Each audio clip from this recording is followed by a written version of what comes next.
Fala pessoal, sejam bem-vindos ao Pode o que Vier. Após a infância e a adolescência difíceis, ele volta para São Paulo, onde se forma e torna-se professor de educação física. E ele trabalhava, sabe aonde? Numa escola de periferia de Mogi das Cruzes, num bairro chamado Novo Horizonte. Já em 2011, olha o que aconteceu na vida dele. A mãe de 2 de seus alunos entra numa escola, ela já estava incrédula, desesperada, e ela desabafa. Ela vira para ele e diz: arrumei um emprego, não temos comida em casa e eu estou pagando para quem puder cuidar dos meus filhos. Sabe qual era o emprego? Era prostituição. Inconformado, ele chama um casal de amigos para ir até a casa daquela família no final de semana e ele se depara com uma favela dentro da periferia e a visão de 10 pessoas vivendo no mesmo cômodo.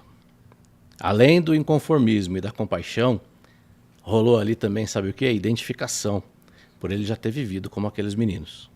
E ali, gente, nascia a Missão Intensidade, que esse ano completou 9 anos, onde ele é diretor executivo e tem o papel de promover paz, justiça e alegria para aqueles que mais precisam.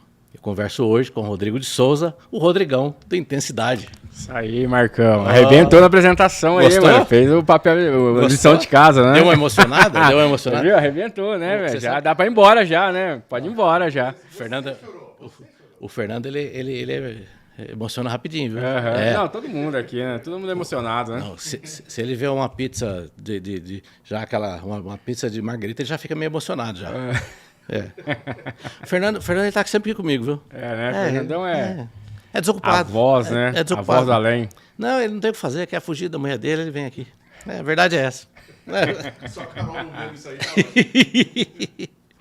Bom, Rodrigão, 9 anos de missão, é isso, né? 9 anos, tá indo para 10, né? É isso. Na verdade, a gente... 2011 eu cheguei na comunidade, né? Como professor de educação física. Então a gente funda a missão mesmo em 2015. Então 2011 a 2014 ali, estou dando aula, vivendo algumas questões pessoais. E aí 2014 para 2015 acontece esse fato aí que você narrou. E aí 2015 a gente oficializa a Missão Intensidade lá. Bacana. Aí tem esse nome missão, e se são 9 anos ou até mais, é sem dúvida um missionário. Sim. Tá? Agora, quando vocês idealizaram a Missão Intensidade, tinha um viés cristão? Qual que era? Por que chama missão? Porque a ONG, Missão Intensidade é um nome fantasia. É um nome fantasia. É um nome fantasia. Poderia chamar só Intensidade. Sim. E por que chama Missão Intensidade? Boa, Marcão. A Missão Intensidade, ela nasce do meio religioso, né? Tá. A gente estava... Eu faço parte da comunidade evangélica e a gente, então, junta um grupo de amigos, naquele momento... revoltados com o sistema de maneira geral, com o sistema evangélico que pensava muito para dentro do templo, muito para dentro da igreja. Uhum. E a gente vai naquele espírito revolucionário, meio que na contramão. Na contramão, cara, vamos fazer fora. E a gente chega e a ideia inicial que aquela instituição, que aquele movimento fosse um movimento social religioso, né? Mas ao longo do tempo, e isso durou 2 anos, a gente entendeu que essa não era a proposta. Porque fazer dessa instituição uma instituição religiosa, uma organização religiosa, ia fazer com que a gente continuasse segregando as pessoas. Tá. Ia fazer com que a gente continuasse limitando as pessoas. Então a gente entendeu que realmente a proposta ali não era religiosa. E aí alguns exemplos para isso. A periferia, como todo o Brasil, mas a periferia é um recorte bem interessante. Cara, tem muitas igrejas por metro quadrado. Sim. A maioria dessas igrejas, elas não se diferem uma das outras na sua liturgia, no seu culto. E aí as pessoas ali enxergavam a gente como mais uma igreja. Entendi. E aí isso era um problema. Por quê? Porque as igrejas elas concorrem entre elas, e isso na periferia ainda é mais forte ainda. Então o pastor de uma igreja não deixava os meninos participarem do projeto, a irmã lá ser voluntária. Ó, já ganhou o lanche lá, não vem pegar aqui. Porque ele está indo para uma outra igreja. E a nossa proposta não era para ser uma igreja, era para ser um movimento social que oferecia também uma proposta religiosa. Sim. E aí tem esse cunho de missão mesmo, né? Porque geralmente as missões humanitárias religiosas, ela vem com esse nome, né? Geralmente é muito comum. Várias pessoas perguntam, vocês são de igreja, da igreja, né? Mas aí ficou. A gente achou que missão era algo que já tinha pegado. Se você olhar missão e intensidade, a maioria das pessoas vão se referir à missão e intensidade como omissão, a missão, Sim. e um pouco menos como intensidade. Alguns como intensidade, alguns como missão. Mas missão ficou mais forte e a gente preferiu não tirar do nome. Quando a gente mudou o logo, a gente mudou a proposta, né, de trabalho. Ah lá, tá até aparecendo ali já umas imagens. Mas a missão ficou porque realmente tem a ver com a gente, tem a ver Sim. com a gente faz, é uma missão mesmo. E é uma missão, né? Sim. É uma missão todo dia, né? É todo dia. Todo dia. E aí os seus pilares, paz, justiça e alegria. Você até citou, eu queria que você relembrasse aqui, porque eu assisti a homenagem. O cara foi homenageado na Câmara dos Vereadores. Não, ó, Cara, é cidadão desculpa. cidadão mogiano. E olha onde ele tá hoje, que não pode o que vier. O pode o que vier tá difícil, tá metido. Encontro de Não, feras. cara, tá difícil, cara. E aí você cita lá, paz, justiça e alegria. E eu queria que você trouxesse a justificativa que você citou aquele dia, porque eu achei muito bacana. Eu queria que você trouxesse aqui para o podcast. Cara, isso aconteceu de uma maneira muito natural. Na época, a gente tinha um parceiro nosso, um membro lá da missão, que é o João Paulo Berloff. E aí a gente tinha alguns eventos, e o João passou, é um dos cofundadores lá, né? Ajudou a gente a começar. Conheço. E aí, a gente se dividia nos eventos que a gente ia. Eu não dava para ir em todos. Então, a gente ia se dividindo com a galera lá do Missão, quem que ia participar de alguns eventos. Eu lembro do João. E eu me lembro que ele foi participar de um evento, se eu não me engano, em Poá. Tá. Falando um pouco dessa questão de trabalho social. E ele voltou de lá todo eufórico com um cara que tinha palestrado. E ele traz isso, né, de que a gente precisava ser promotor de paz, justiça e alegria. E quando ele falou isso para mim, ele muito eufórico com isso, dentro do contexto daquilo que o cara tinha palestrado, aí eu falei, cara, paz, justiça e alegria. Faz sentido. Cara, faz sentido. Paz, justiça e alegria. E aí na hora, sabe quando há uma concordância ali de quem tá junto ali, e a gente falou, cara, é isso. E a gente entendeu que esse era o nosso moto, e não assim, escrever paz, justiça e alegria para depois praticar paz, justiça e alegria. Sim. Na verdade, veio só como uma confirmação ou uma alusão daquilo que a gente fazer. É igual quando você tem cultura organizacional nas empresas, né? Exatamente. E aí você tem lá o quadro de missão, visão e valores. valores. Isso. Mas muitas vezes o quadro não representa o que acontece na organização. E pra gente era muito ao contrário. A paz, justiça e alegria veio só dar um atestado ali, cara, vocês já fazem isso. E aí, pô, é isso. E aí ficou paz, justiça e alegria, e eu absorvi isso muito, e a gente carrega isso muito hoje no moto da Missão Intensidade. E desses 3 pilares, qual dos 3 você acha que está ainda, talvez, mais carente lá no projeto, lá no bairro? Paz, justiça ou alegria? Marco, onde que você acha que dói mais? Eu chego até a ampliar, né, mais que no bairro, no Brasil mesmo. Porque uma coisa é consequência da outra, né? Você precisa de paz, né? Você precisa de, né, para você ter... Sim. Para você ter paz, você precisa de justiça. Se você tem justiça, você tem paz, consequentemente você tem alegria, né, cara? E eu acho que os 3, cara... A alegria, Marcão, é muito engraçado como eu preferia alegre, apesar dos seus desafios. Cara, você tá na favela, você tá na periferia, o pobre, cara, é um sujeito muito alegre, cara. A gente se diverte muito com a vida, ri muito dos próprios problemas, às vezes ri até demais, às vezes não consegue reconhecer o buraco que tá, cara, sabe? Tá. Mas lida com muito... É muito brasileiro, né? Que se você olhar para o brasileiro, você pega o perfil do brasileiro, você não consegue fazer um recorte do brasileiro e olhar para o brasileiro como uma comunidade, um país rico. O recorte do brasileiro é um cara miscigenado, rindo bastante, trabalhador...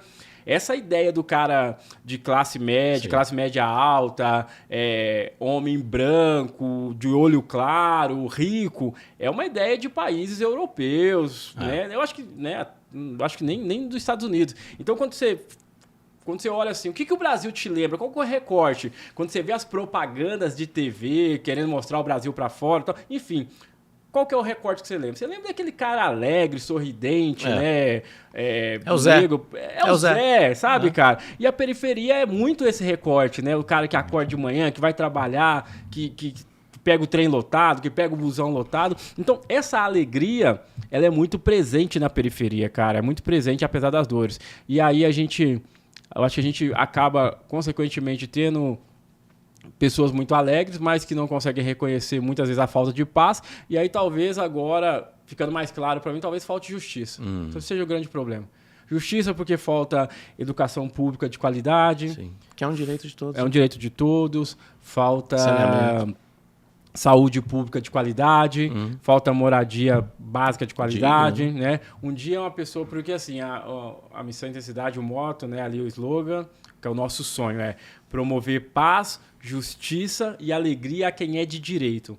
E aí um dia um cara me perguntou assim, mas não é um direito de todos? Por quê? Eu falei, claro, é um direito de todos e lá é negligenciado esse direito. Justamente. Por isso que é para todos, né? Porque é negligenciado esse direito deles. Sim. Então, talvez eu te responda que talvez a justiça é o que mais falta. É difícil, né? A alegria com fome. Sim. É difícil. Como é que o cara vai ficar alegre, né? Muito legal, Rodrigo. Bom, balé, futsal, tecnologia, acolhimento socioemocional. Faltou algum item aqui são os carros-chefes ali, né? Eu queria que você contasse para a gente o seguinte. Quantas pessoas hoje são atendidas? Se você pudesse falar quantas já passaram ali. E como é que é esse trâmite? Faz o balé, tem atendimento emocional, faz o futsal, quem também tem tecnologia. Por exemplo, um jovem ele pode fazer mais de uma atividade? Conta pra gente como é que vocês se organizam. Então, assim, se você me perguntasse hoje o que a Missão Intensidade é ou faz, a Missão Intensidade trabalha com o desenvolvimento de crianças e jovens de periferias de 4 a 29 anos, com esporte, cultura, educação tecnológica e qualificação profissional. Pronto, esse é o nosso core business ali. Tá. Aí, a partir disso, vai derivando algumas coisas. Então, dentro da cultura, o que a gente tem hoje? A gente tem o balé clássico, a gente tem o jazz, a gente tem uma biblioteca comunitária com mais de 5.000 títulos, a gente tem flauta, doce, musicalização infantil. E aí isso vai variando conforme épocas. Por exemplo, o balé, a gente nunca parou, cara. A gente tem 9 anos, o balé é da mesma idade da organização. Dança, e geralmente dança e futebol é muito pop, né, cara? Onde chega, pega e fica. E aliás, daqui a pouco o Danilo vai colocar umas fotos aqui do balé. Recentemente vocês fizeram uma apresentação no Sainforp, não foi? Fizemos 2. Eu vi as imagens, eu não estava lá, mas eu vi as imagens. Altíssimo nível, né? Mega. É profissional. É profissional e isso é uma proposta nossa lá dentro, Marcão. Cara, a nossa ideia é que a gente ofereça para essa menina da favela uma aula de balé com uma professora remunerada. Isso. Olha essa imagem. Que passou por uma... Tecnologia. Isso é o nosso centro de tecnologia. Que passou por uma análise de currículo. Que concorreu num processo seletivo, que recebe para isso. Sim. Que a gente oferece uma sala estruturada com barra, com linóleo, que é um piso específico para dança, que a gente oferece o uniforme para as meninas, e aí o lanche, e aí o apoio socioemocional com a psicóloga, e aí a aula de tecnologia, que eu vou falar mais desses 2 pilares que hoje são fundamentais dentro do Missão Intensidade. Então, a nossa ideia é que a menina que faz balé lá em cima... ela não perca nada para as meninas que fazem balé nas grandes escolas de Mogi região, na Daniela Bittencourt, na Regina Balé, em qualquer outro lugar. Porque as meninas de lá, elas não precisem sair de lá ou sair e pagar para fazer, que elas fazem gratuitamente. E é claro que vale a pena sair, não vale a pena o intercâmbio, conhecer, estar numa outra escola, e a gente faz questão disso. A gente já conseguiu 4 bolsas de estudo para alunos de lá, com escolas aqui lá na Marcela Campos, na Poliana Dance. Isso é importante. Se elas quiserem ficar lá, a gente vai fazer esse processo com elas, mas a gente entende também que elas podem ser aceleradas aqui, né? Tem talento, então vai ser acelerado. Então a gente não tem problema nenhum com isso. Então, a gente tem algumas questões como projeto, Marcão, que é tentar não ser mais do mesmo. Sim. E uma das coisas que a gente não pensa... é aquele negócio para ela passar tempo lá, que também é válido para a criança não ficar na rua, é super válido. Sim. Mas vocês têm uma visão De profissionalizar, inclusive o futebol, né? Isso, inclusive futebol. Você falou algo aí que é muito comum, né? Geralmente quando você sempre ouvia, hoje você ouve um pouco ainda, mas você ouvia muito antes, né? Quando alguém estava fazendo um projeto social. Não, é porque é bom tirar as crianças da rua para não usar droga, para as meninas não ficar grávidas. Cara, balela. Porque deu 10, 11, 12, 14 anos, o cara começou a se envolver com droga, a menina ficou grávida. Por quê? Porque não tinha ali nenhum tipo de trabalho profissional que pensava a vida daquelas crianças. Quem estava fazendo com um coração enorme, com boa vontade, mas assim, ela não tinha nenhum tipo de indicador de curto, médio e longo prazo que a gente ia levar essas crianças para uma possibilidade maior de sucesso. Porque geralmente os projetos nesses territórios, aquela comunidade, aquelas crianças, elas estão teoricamente fadadas ao fracasso, a uma reprodução de ciclo. De alcoolismo, gravidez na adolescência, sistema carcerário e uma série de outras problemáticas que a gente tem na periferia. Marcão, quando você vai fazer esse podcast aqui, quando você vai estruturar isso aqui, você tem um técnico por trás das câmeras, você tem, né? Você me deu um toque aqui do que fazer, para onde olhar, como fazer. Você tem um passo a passo. Sim. Quando você tem uma empresa, uma indústria, você tem um controle de qualidade. Se o produto não passar no controle de qualidade, ele não vai para o mercado. Quando você tem uma produção alimentícia, você tem todo um cuidado para não errar a receita. Por que quando a gente vai trabalhar com vidas, e vidas de criança, eu vou dar uma camiseta, um pão com manteiga, jogar uma bola e deixar o negócio andar e falar que é um projeto social? Não, cara. Eu não posso perder o meu tempo e largar minha esposa em casa, meus filhos em casa e principalmente brincar com a vida daquelas crianças, daquelas famílias, dizendo que para me tirar foto e colocar no Instagram. Cara, isso é demoníaco. É crueldade. Entendeu? Eu não posso me promover, me autopromover a partir da miséria do outro. E acontece muito. E aí, cara, a gente tá lá para entregar essa menina com 17 anos. A formação de balé clássico é 9 anos, começa por aí. Ela sabe que quando ela entrar, tem um projeto de 9 anos para ela. É o primeiro indicador, continuidade. É igual escola. Você faz lá, é uma formação. É a formação de balé clássico de qualquer lugar, 9 anos. Quanto mais ela fica, a gente consegue manter e fazer a retenção dela ali, é um indicador extremamente importante. Quando essa menina chegar lá com 17 anos, formada bailarina clássica, ela pode trabalhar com balé, né, como dançarina, ganhar a vida dela como bailarina.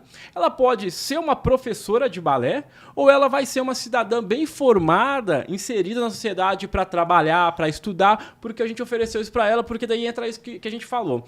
Hoje, na missão, a gente atende 380 beneficiários. Tá. E aí, sim, pode passar por outras modalidades.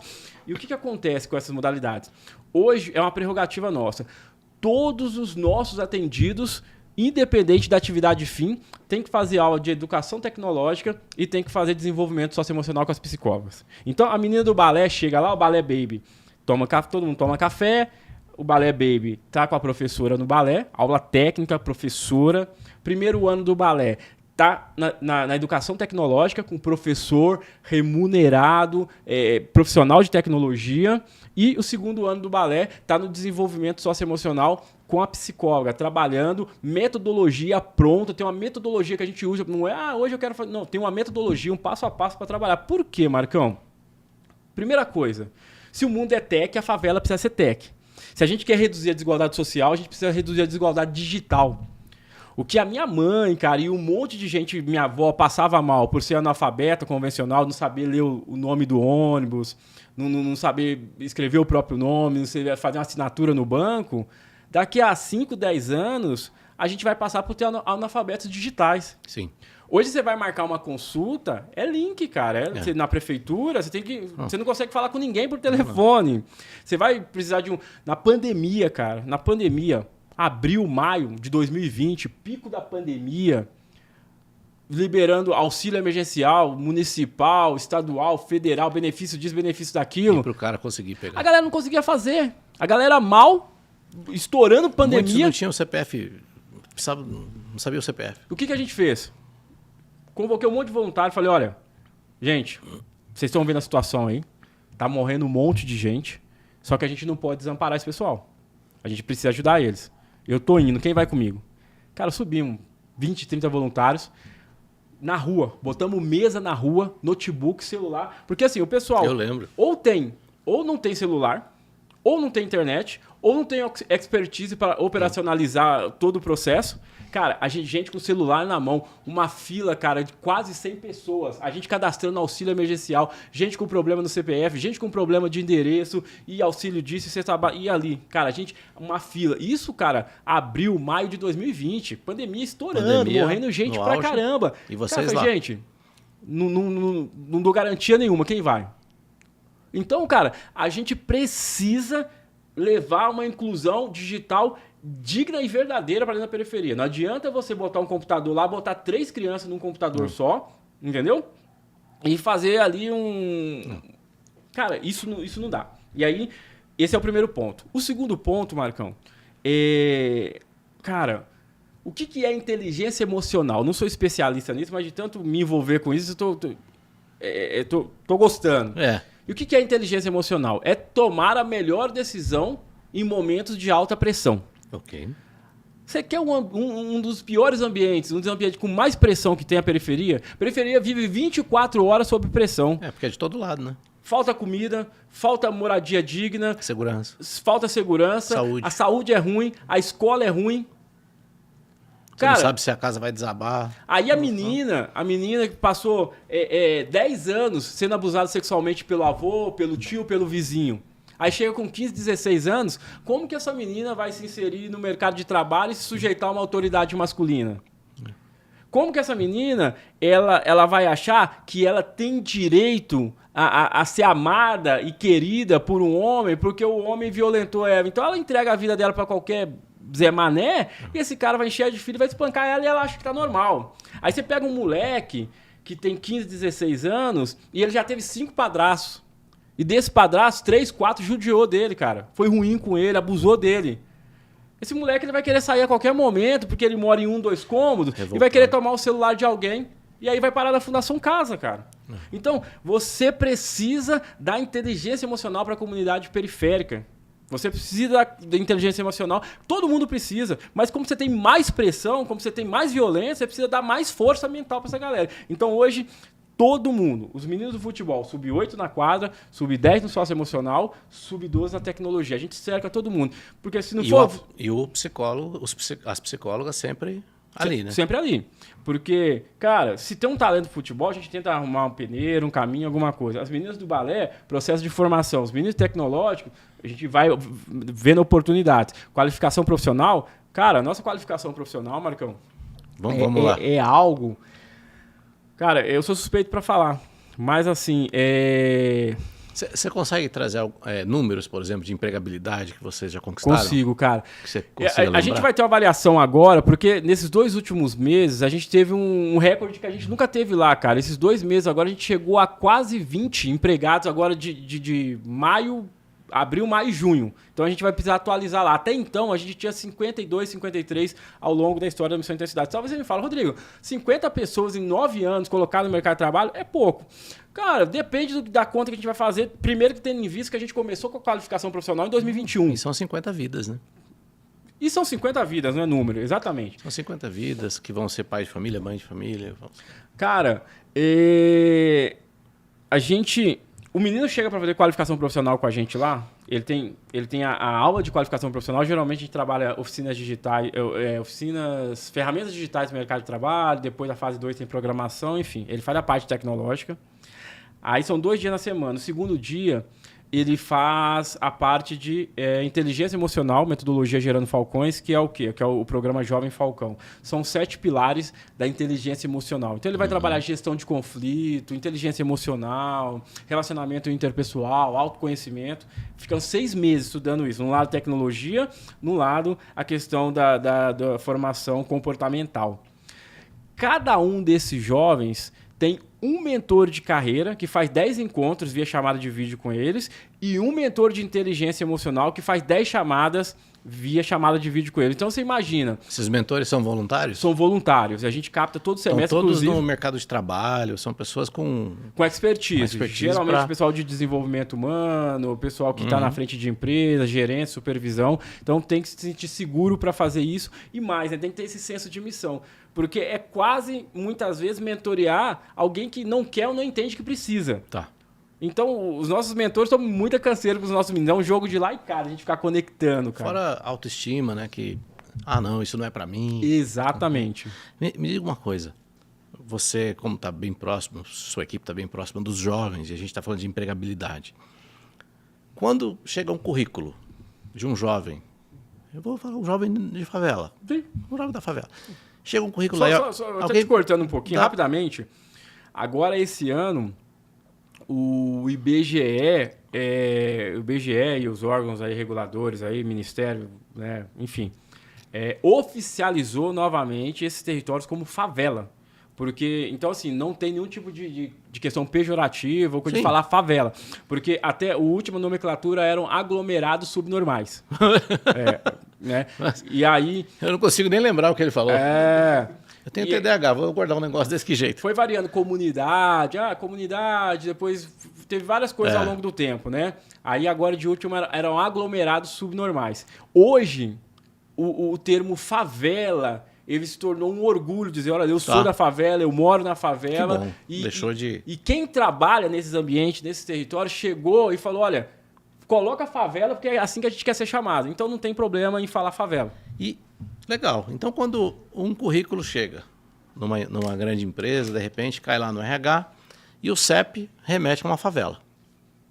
Você acredita que... Você já ouviu relatos assim, ou você sente que existe já uma triagem naquele momento do tipo, não vou saber lidar com a situação?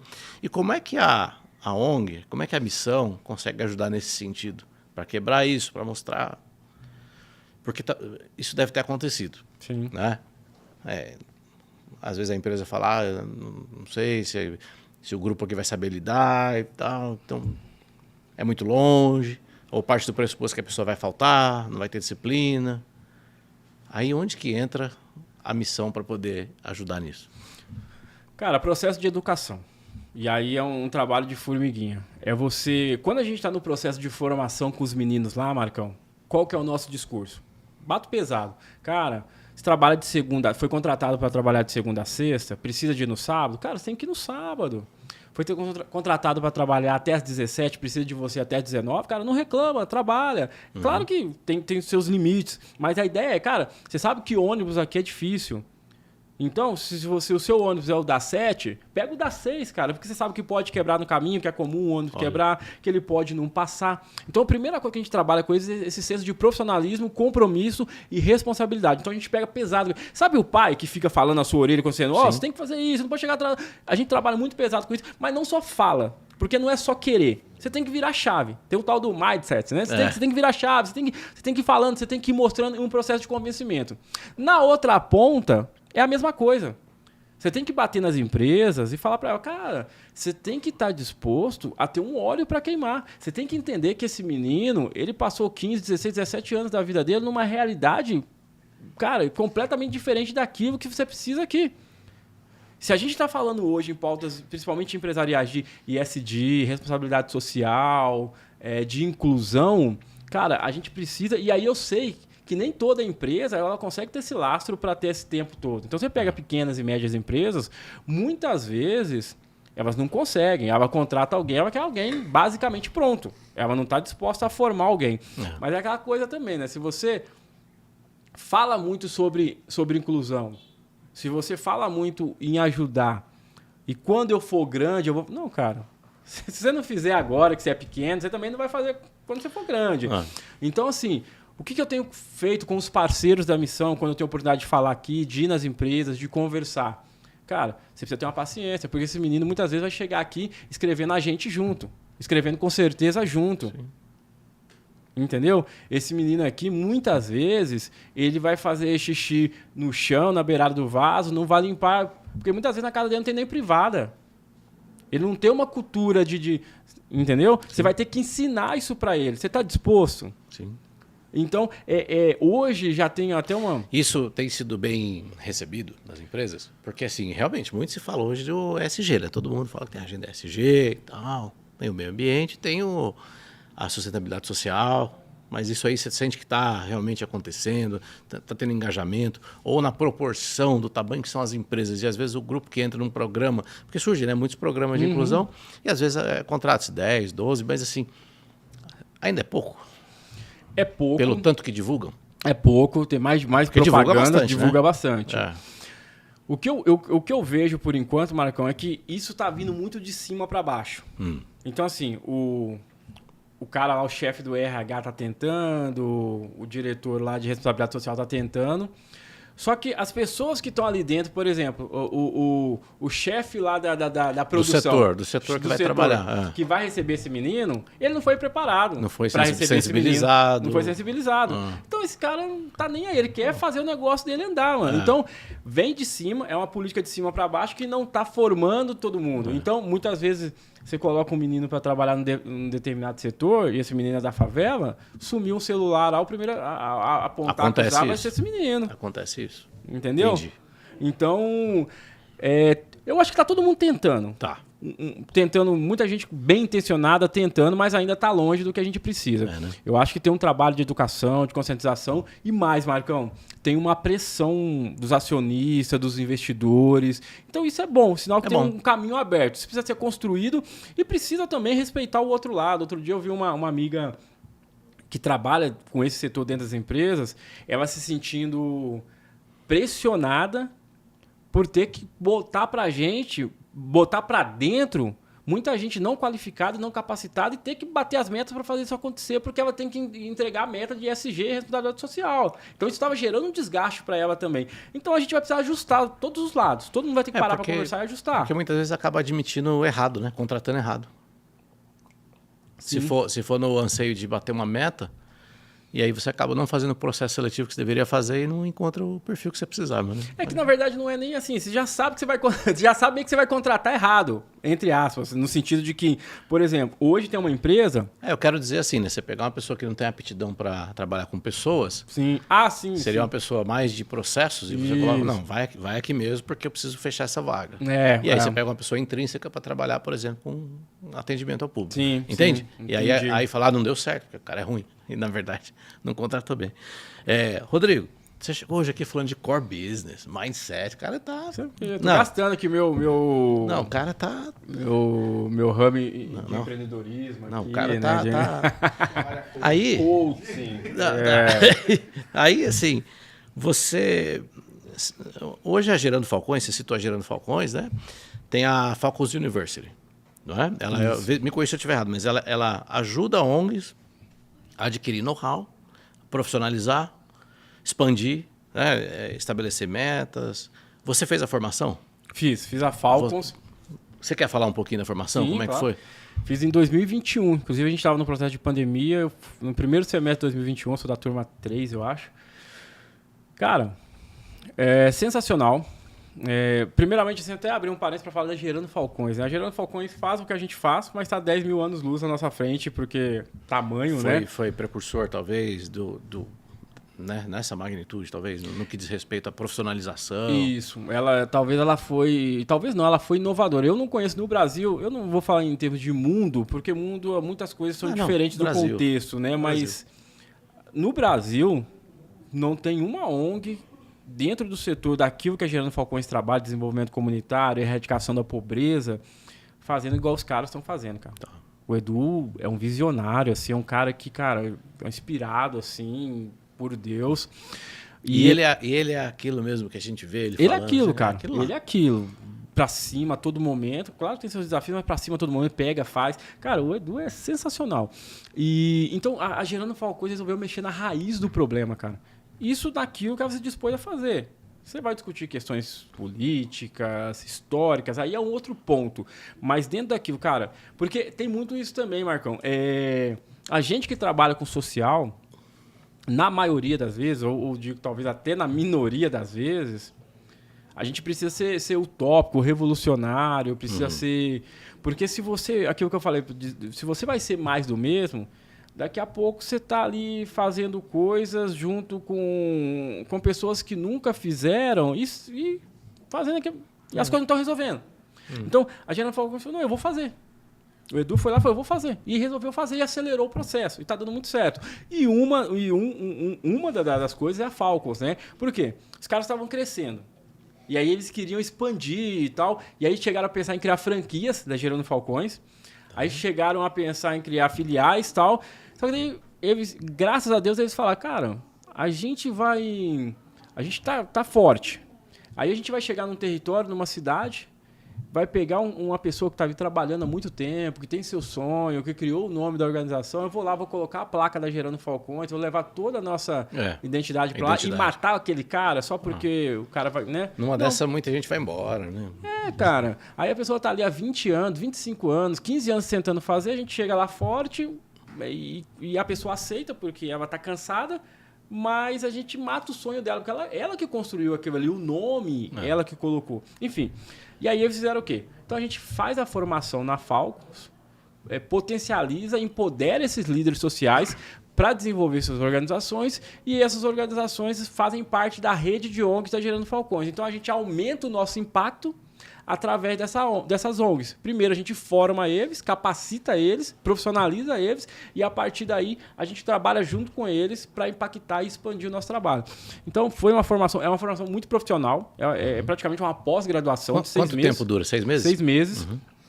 Trabalhando natureza jurídica, captação de recursos, prestação de contas, parte pedagógica, processos, mentores, assim, cara. A gente tinha mentoria dos caras do iFood, da Uber. Acho que a Falcone é parceira também, não Falcone, e outras empresas assim, lá. Essa parte aí de gestão de pessoas, eles são... Então, assim, a parte de educacional que eles ofereceram e oferecem, né? Que tem as formações continuadas, então até hoje, né, cara? Eles criaram um manual, cara. Foi muito legal. Eles criaram um manual de tudo que eles já fizeram, assim, e falaram, toma, entregou para todo mundo. Eles deram o negócio uma receita, pronto. Assim, receita de bolo. Cara, estuda isso aqui, aplica isso aqui.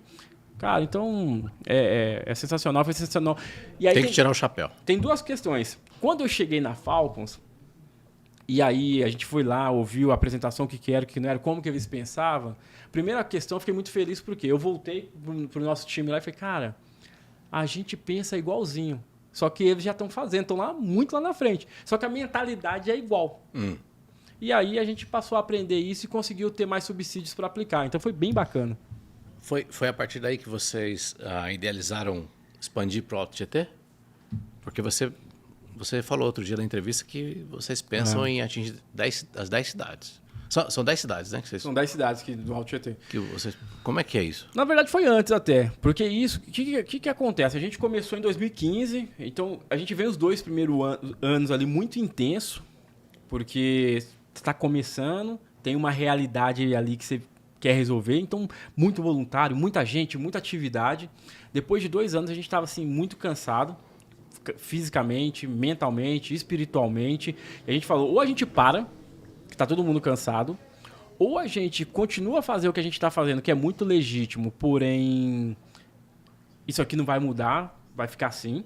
Ou a gente cria um projeto social sustentável para transformar a vida das pessoas. E aí foi que a gente foi buscar documentação, cara. A gente ficou 2 anos ali servindo, cara. Depois de 2 anos a gente foi tirar documentação, CNPJ, conta bancária, organizar todos esses processos.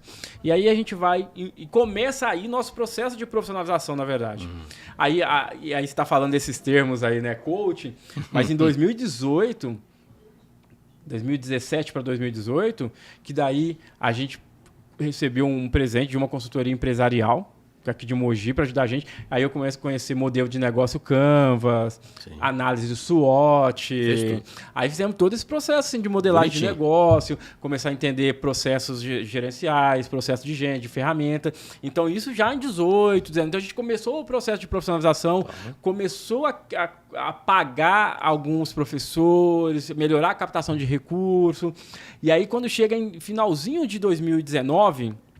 a gente falou, cara, agora a gente precisa ter um plano, um planejamento, para onde que a gente vai, né? E aí a gente sentou com alguns diretores, alguns mentores e falamos, vamos criar o nosso planejamento estratégico. E aí, planejamento estratégico, um longo, de 10 anos. A partir desse de 10 anos, um de 3 anos. E aí você ia fazendo os anuais.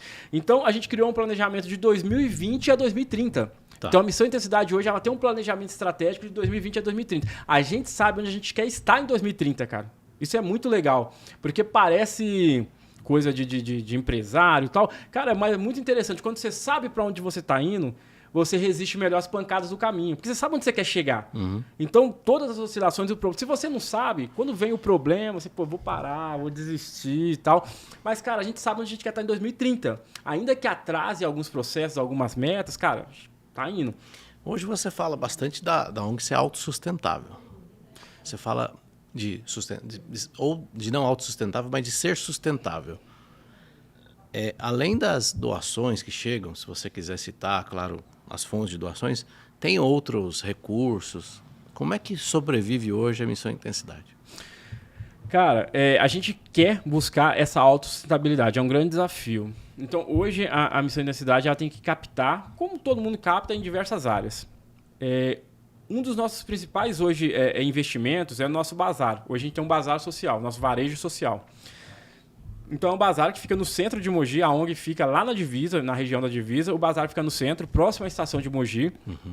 A gente arrecada as doações, faz todo o processo de triagem e comercializa. O bazar hoje, ele já é 16%. Ano passado ele foi 16% das nossas arrecadações. Então, é um valor considerável. Sim. Então a gente tem ali um movimento em potencial. E aí quando a gente fala até de empreendedorismo social, que tem um pouco dessa temática hoje, né? O empreendedor convencional ele já tem que ser criativo e resiliente o tempo todo. O empreendedor social, mais ainda. Porque, teoricamente, eu não tenho necessariamente um produto que eu venda, né? Dentro do social. Um serviço, né? E aí, hoje, criar esse braço do bazar, e aí sim você ter um produto...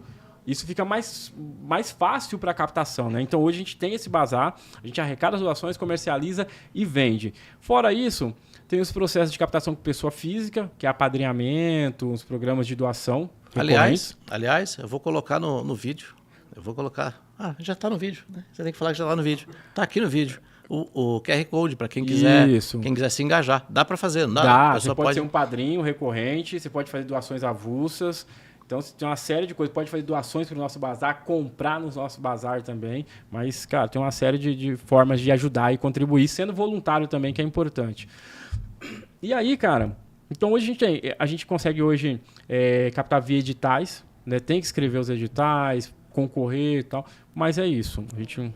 Quando se fala de empresas. Isso. Empresas, a gente tem algumas parcerias. Hoje a gente tem uma mega parceria, tem algumas, né? Mas uma que tem sido bem bacana pra gente é com a Reurb. A Reurb, ela é uma empresa de São José dos Campos que tem loja no shopping de Mogi. Então, assim, basicamente eles pegam computadores obsoletos das empresas, recuperam. Já vi a loja. Já, né? São parceiros? São parceiros nossos. Hoje eles já doaram computadores pra gente, fizeram doações. Nós também nos tornamos clientes deles porque aprovamos editais, tinha recursos para comprar computador, compramos computadores deles, só que hoje eles, além de doar computador para a gente, serem nossos clientes, serem nossos fornecedores também, né? Nós somos clientes deles, eles investem financeiramente na formação dos nossos jovens e contratam os nossos jovens. Então eles doam o computador, eles doam consideravelmente no termo financeiro, e já tem 2 jovens nossos trabalhando na loja deles no shopping. Então você vai lá no shopping, você vai encontrar 2 jovens nossos trabalhando lá. Um exemplo, hein? Jovens que estavam em situação de vulnerabilidade social, que passaram pela nossa qualificação profissional e agora estão trabalhando com eles. Então, isso é demais, né? Reurb? Reurb. Que exemplo, hein? Que exemplo. Agora, indo um pouquinho agora para um outro lado, você sabe que hoje tem politização de muitos temas. Tá. Né? Então, um lado vai falar, vai ter uma narrativa, um lado vai ter outro, e aí fica uma briguinha quase que de futebol. Fica aquela coisa assim, eu não gosto de você. Acontece, por exemplo, ou você já ouviu ou já sentiu uma redução de sensibilidade, ou até assim, sabe, de generosidade de pessoas, no sentido assim, isso aqui é esquerdista. Porque às vezes associam ONG com esquerdista. É comum porque já aconteceram vários episódios no Brasil e acaba tendo um rótulo em algumas... Não sei se você teve esse tipo, mas fica um estigma. Uhum. E aí, às vezes, existe um posicionamento que fala, não elegeu, faz o L agora e vai lá pedir, eu não vou ajudar. Uma falta de sensibilidade, uma falta de generosidade. Você acha que isso se agravou de alguns anos para cá? Ou quem ajuda independente de governo, de narrativa. O que você sentiu dos anos para cá? Eu senti que agravou, acontece. Eu não vou falar para você que eu senti muito, nunca chegou muito para mim. Eu nunca tive esse tipo, poucas Até porque experiências. você nunca se posicionou politicamente, né? Até tem isso também, né? Você nunca levantou nenhuma bandeira, né? Sua bandeira é branca, né? Da paz, né? Na verdade, assim, eu falo o que penso, o que também não é muito bom. Eu falo o que penso. Então, assim, por falar o que penso, eu sou o cara que o cara de direita me chama de esquerdista e o cara de esquerdista me chama de direita. Eu sou esse cara. Antagônico. Entendeu? Então, mas sim, essas narrativas pioraram muito, dificultaram muito, porque tem muita gente que não fala, mas se afasta. Isso eu não sei se é pior, né? Tem gente que se afasta, difícil, não fala, mas né? se afasta, É. né? Tem gente que vem e fala, não vou participar mais, não vou doar mais. Não, tem gente que simplesmente sai, né? E aí, Às vezes por causa de um vídeo, às vezes por causa de alguma coisinha. Isso. Já cancela, né? Já bloqueia na rede social. Uma Sim. coisa de louco, assim. Agora, uma coisa, Marcão, que eu acompanhei nesses processos, principalmente durante e pós-pandemia, cara, que você tem um cara que votou, por exemplo, no Lula e no Bolsonaro, cara, que tava precisando de cesta básica. A gente ou qualquer outro foi lá e doou. Tem gente que doou pra gente, que era eleitor do Bolsonaro e eleitor do Lula. Cara, eu não faço a diferenciação. Não faço a diferenciação. E aí eu fui entendendo isso ao longo do tempo também, que tem um propósito maior, que é a vida daquelas pessoas. Né, que eu precisava cuidar daquelas pessoas. Então, a partir do momento que você politiza o trabalho social, você segrega o pessoal, né? Segrega o trabalho. Então, eu falei, não faz sentido. Então, sim, as narrativas dificultaram um pouco mais o trabalho, mas eu acho que isso não chegou a me afetar e afetar a missão de intensidade diretamente. Que bom. Aí você citou que a pessoa se afasta em silêncio. Acontece, a pessoa se afasta em silêncio. Com relação a racismo e preconceito, vou dar alguns exemplos. O que gera polêmica hoje em dia quando o assunto é racismo ou preconceito? Normalmente, vou dar um exemplo. Um jogador de futebol é ofendido em estádio e aí ele vai numa entrevista coletiva, até chora e tal, e é digno o choro dele. Mas aquilo torna, né, ganha uma proporção gigante. Mas ninguém ouve o choro do menino que está lá com vocês.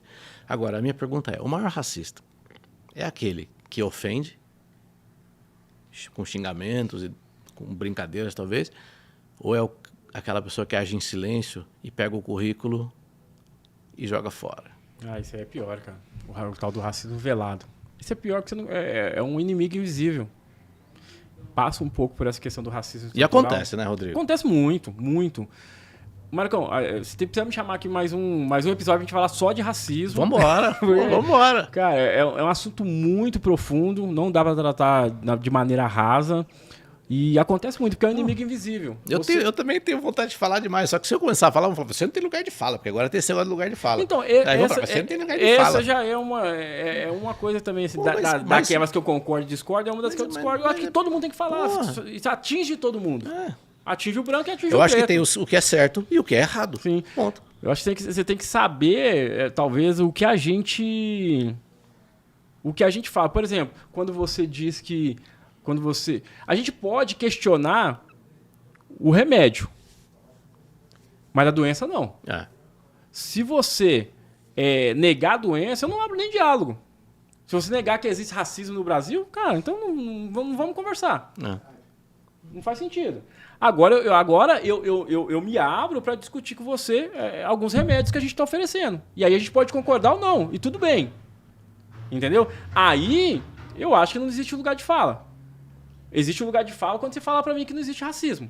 E sendo um homem branco. Agora, quando você coloca algumas soluções diferentes da minha, todo mundo tem direito de fala. Sim. Entendeu? E aí a gente vai trocar pra ver. Então, cara, é um problema. Porque o cara, quando é racista, quando você tá de frente com o racista, você tem alguns posicionamentos. O primeiro dele, cara, que eu não concordo muito, é porrada. Cara, mas também não critico quem faz. Não é o meu posicionamento, mas também não critico quem faz. Mete a porrada, velho. Não é o meu posicionamento, mas não critico quem faz. O segundo deles é indiferença. Que é uma coisa que eu costumo fazer, cara. Indiferença. Tá. E o terceiro dele é cadeia, velho. Denúncia. Vai lá, vai fazer denúncia, que eu também acho que é um caminho bom também. Então, Sim, cara, sim. agora Sim. Sim. Agora, o que você não vê, cara, é muito difícil você lutar. Como você vai lutar com um inimigo que você não vê? É. E isso acontece muito, Marco. Esse racismo é muito mais doloroso, porque é o que você falou. É o currículo que é rasgado, entendeu? O relacionamento, é o cara que vai relacionar com a menina branca e o pai é racista, mas ele não fala, mas ele dificulta, ele faz de tudo pra menina não namorar ou vice-versa. Cara, ambiente escolar. Eu presenciei uma candidata não ter tido a oportunidade da entrevista. Porque quando o entrevistador viu na porta, simplesmente sinalizou e ela já tinha feito redação, tinha feito os demais testes. Quando chegou para a entrevista, fez isso aqui e a secretária teve que dar alguma desculpa para a pessoa que entrariam em contato. Eu vi. Aquele dia eu falei, cara, o negócio é feio. É muito feio. Porque você tá vendo entrevistar todo mundo, aí chega olha os dedinhos assim. Cara, então assim, ninguém me contou. Teve uma menina, na mesma situação que sua, trabalhava numa empresa, e ela falou assim, cara, e ela era branca, então ela falou, ó, a empresa que eu trabalhava era a ordem, não contratar gente negra. Era a ordem, não contratar gente negra. Assim, é onde a gente esbarra naquilo que a gente falou da placa, né, dos valores e tal. Só que aí quando você olha, por exemplo, para a diretoria, ou você vai no administrativo, e aí você olha o grupo de pessoas, e aí você conta nos dedos, né, quantas pessoas negras ou pardas vai ter. E quando você vai no operacional, você vê de muitas. Então não tem como você falar que não é diferente o tratamento. Olha só, eu li uma pesquisa, um estudo, um resumo que a BBC encomendou à Universidade de São Paulo em 2023 um seguinte estudo. Teve um aumento no Bolsa Família, né? Eles chamaram ali, entre aspas, do Bolsa Família turbinado, que diz que ainda com o Bolsa Família turbinado, 45 milhões de brasileiros ainda continuarão em situação de pobreza. E desses 45 milhões, 71% deles negros ou pardos. Aí eu te pergunto, eu queria que você comentasse um assunto que é meio polêmico, mas eu queria ouvir de você, que é o das cotas raciais de universidade, concurso público. E aí é aquele negócio, né? Um monte de gente fala, não é justo, né? Só que não é justo, não é preto, né? A pessoa, né? Não, mas tem preto que tu vai falar também. Ou não é pobre, né? Ou não é pobre, né? Assim, de repente, o filho teve a oportunidade de estudar numa escola particular, a vida inteira a melhor escola, e ele quer que o garoto que se formou com você lá no Horizonte tenha que disputar a mesma vaga, e não tenha... É uma concorrência desleal. O que é o seu entendimento dessas cotas? A gente está no caminho certo? Cara, a gente precisa de cotas. Tá. Tem que ter cotas. Eu acredito que, cara, as cotas, elas teriam que ter começo, meio e fim. A gente sabe que o problema no Brasil é a educação básica. A gente sabe que o nosso problema no Brasil é de base. Bastante. A gente teria que investir na educação básica de qualidade e redução da desigualdade social. Você tinha que oferecer uma boa qualidade de vida para as pessoas ali em situação de pobreza e oferecer uma educação pública de qualidade, para essa pessoa chegar pronta lá na frente. Só que o que acontece? Hoje não é a realidade. Hoje não é a realidade. E aí, a gente teria que fazer o quê? Fazer um processo de inclusão das pessoas pretas nesses espaços de poder, de liderança, e automaticamente investir na educação básica. Era como um processo de troca, né? Eu vou investindo aqui num lado, vou subindo. Chega uma hora a gente não precisa mais de cota. Eu acho que tem que chegar uma hora. Porque senão vai virando uma moeda política também. Sim, vira. Senão vai virando uma moeda política. Só que a gente tinha que ter um... Cara, a gente tem o quê? 30 anos de cota? Completou agora aniversário de 20 ou 30 anos. Eu acho que é de 2000, 2002, alguma coisa assim, um pouco mais. Cara, a gente tem um plano a longo prazo. Nosso problema é falta de planejamento. Quando que é a nossa ideia é para acabar com as cotas? Porque, ô Marcão, o que acontece? A gente não pode confundir a causa do preto com a causa do pobre. Senão a gente enfraquece as duas. São duas, porque daí entra, não, mas a cota tem que ser social e não ser racial. Não, cara. Porque o problema do preto não é ser pobre, é ser preto. Tá. O que você falou agora há pouco. Não. É o cara olhar, o cara olhar ali e falar, não, essa aí não. Então, você tem hoje médicos negros que sofrem racismo. Sim. Você tem gente aí já entrando nesses espaços que tem dificuldade de trabalhar hoje. Então, o problema do preto não é ser pobre, é ser preto. Um grande amigo nosso em comum, que nós temos, ele é preto, tem um cargo de direção Só que se ele estiver perto de um funcionário da equipe dele, que é subordinado a ele, e ele tiver, por exemplo, com uma camisa polo, porque ele trabalha com varejo e tal, e o outro tiver com social, quem vocês acham que as pessoas se dirigem como, entendeu? O responsável. Sim. É o estagiário dele, sei lá, o analista que trabalha com ele.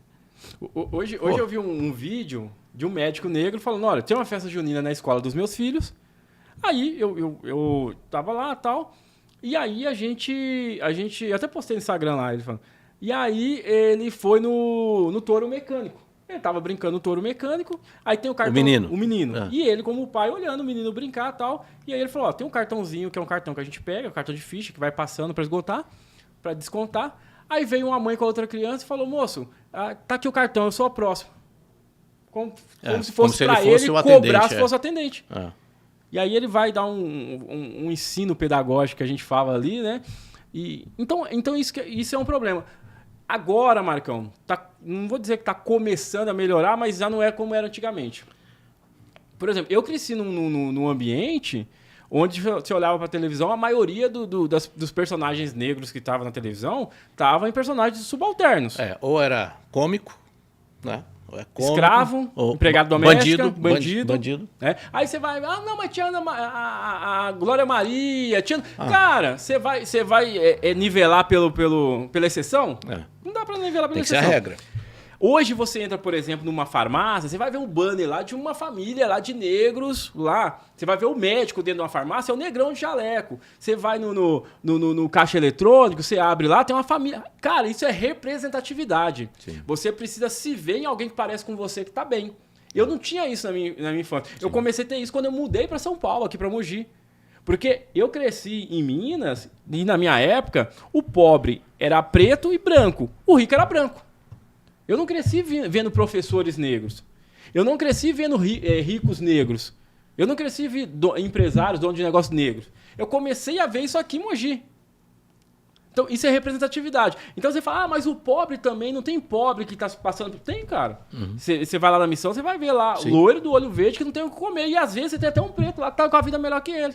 Mas ele é loiro do olho verde e isso faz uma diferença do caramba ao longo do dia a dia. Ao longo da vida dele. Você falou, os dois caras encontram lá o diretor de polo e o analista dele de camisa. Entendeu? Então, a gente não pode... igualar, comparar a causa do preto com a causa do pobre, cara. O problema do preto hoje é ser preto. Muito bom você E isso em qualquer esfera, viu? Qualquer esfera. Eu fiz questão de trazer isso. Porque você pode reparar hoje em dia, não pode falar, meu Deus, é tudo mimimi. Aí todo mundo cita o exemplo do Mussum, que cara, assim, e normalmente quem acha que é mimimi não é preto. Sim. Né? Mas vai ouvir essa história que ele está contando aqui pra gente. Fernando, fala aí, o que você ia perguntar? Não, é que ainda agora, com a cota, daí você tem a questão do pobre, do preto e do cotista, porque jamais você é operado por um cotista. E daí eu escutei isso aí também agora. Para quem não conseguiu ouvir o que o Fernando falou, ele disse que tem a questão preto, do pobre e do cotista. E aí um médico, por exemplo, que fez a faculdade por cotas, fala, não quero ser operado por um cotista, não é? Gente, isso aqui dá assunto assim pra gente conversar muitas horas. Eu sei que a gente tá com tempo curto, rapidamente aqui. Vamos caminhar pro... Vai lá. Só essa questão do cotista, quando o cara fala muito isso, ele não tá falando no cotista social, do pobre. Ele tá falando no preto, porque o problema dele é com a cota racial. E um outro ponto que, assim, parece que é difícil de entender. Às vezes eu falo, mano, eu devo ser muito burro. Por quê? A questão da cota é inclusão, não é performance. Lá dentro, por mais injusto que seja, o cara que entrou pela cota tem que performar da mesma coisa, da mesma forma que o cara ele não vai continuar lá. A cota é para inserção, é para inclusão. Não mas se ele for ruim, se ele não estudar, ele vai Entendeu? sair, ele vai ser expurgado. Então, assim, cara, se eu trilhei o mesmo caminho lá dentro e consegui entregar o resultado... Entendeu? A gente tá falando que eu vou pegar o menino do Real Parque, que tem inglês, espanhol, que teve tudo, e vou pegar o menino lá do Piatã, que não tinha gás em casa, que o pai espancava a mãe, e esse menino conseguiu estudar lá no final, no ensino médio, se esforçar um pouco, e falou, cara, eu vou mudar a minha vida por minha conta mesmo e tal. Você quer? Então tá, porque geralmente o cotista é esse. Porque o moleque que decide fazer faculdade por cota e viver o mal na periferia... Esse moleque tá querendo uma oportunidade. E a gente fala tanto que, né, que precisa de oportunidade. Então, por quê? Para um moleque chegar hoje, cara, falar que quer fazer uma faculdade, que morou na periferia, que estudou educação pública de qualidade e quer fazer uma faculdade, cara, a gente tinha a obrigação de fazer. Por quê, cara? De oferecer. De oferecer, porque a gente tá falando, cara, que ele é quase que fora da curva hoje. Porque a gente tá falando que esse menino não foi pra marginalidade, que esse menino não foi pra drogadição, que esse menino quer ir pra faculdade, velho, com todo o revés que ele teve. E muitos que são contra levantam uma bandeira que diz Deus, pátria e família. Aí a gente coloca o pobre lá, o rico lá e fala, cara, Deus agora não vai querer que você cuide de uma criança dessa. Entendeu? Gente, mas olha, eu dava pra conversar aqui. A gente vai ter que voltar, hein? Vamos, tem muita coisa pra nós conversar. Rodrigo, vamos aproveitar aqui, ó. Eu tenho certeza que depois dessa entrevista muita gente vai querer engajar, talvez como voluntário, talvez como um contribuinte, né? Eu queria que você desse um alô aqui para a câmera, falasse como que a pessoa pode apoiar, os endereços ali na internet, como é que encontra vocês, que formas que tem de apoiar. Cara, primeiro endereço, www.missãointensidade.org.br. Você vai encontrar uma série de informações lá. Nosso Instagram é missão_intensidade. Não, ao contrário, é @missão_intensidade. Então, de cara você já vai encontrar muita coisa lá. E aí você pode ser um padrinho recorrente a partir dos nossos programas de apadrinhamento, pode fazer doações avulsa, pode ser voluntário em diversas ações que nós temos lá, como mentoria, cuidado com as crianças e outras atividades que nós temos lá, Marcão. Então o primeiro passo é nos conhecer. Ou você vai lá nos visitar na nossa sede, ou você acessa nossas redes sociais e aí a gente começa um relacionamento por lá. Eu queria também deixar aqui um comentário que é importante, que muita gente acha que o Rodrigo já tem interesse político, pode querer ser candidato a alguma coisa. Não é. Ele não é candidato, não vai ser candidato, não faz parte dos planos dele. Obrigado, Marcão. Tá?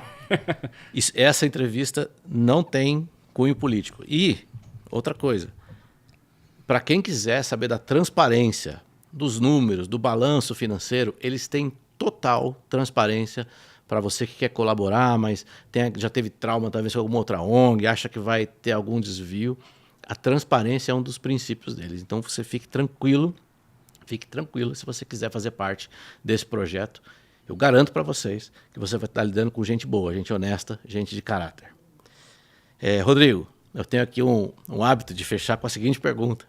É aquela brincadeira. Eu não posso falar o que é a vida, né? Senão o Abujanra vai me pegar. Mas se você voltasse no tempo, cara, que conselho você daria pro Rodriguinho lá atrás? Cara, Sabe aquele que você fala assim, ó, encontrasse contigo lá? Cara, vai dar certo. Vai melhorar. Vai dar certo, vai melhorar. Aguenta firme. Aguenta firme. Eu acho que era isso, cara. Assim, uma mensagem de otimismo, uma mensagem de incentivo, de encorajamento, assim, bacana. Cara, vai dar certo, você vai realizar seus sonhos, vai lá, cara, vai dar certo. Eu que acho legal. Que é por esse caminho aí. Que legal. Rodrigo, obrigado, cara. Obrigado por esse momento aqui. O Fernando tá até querendo bater palma ali.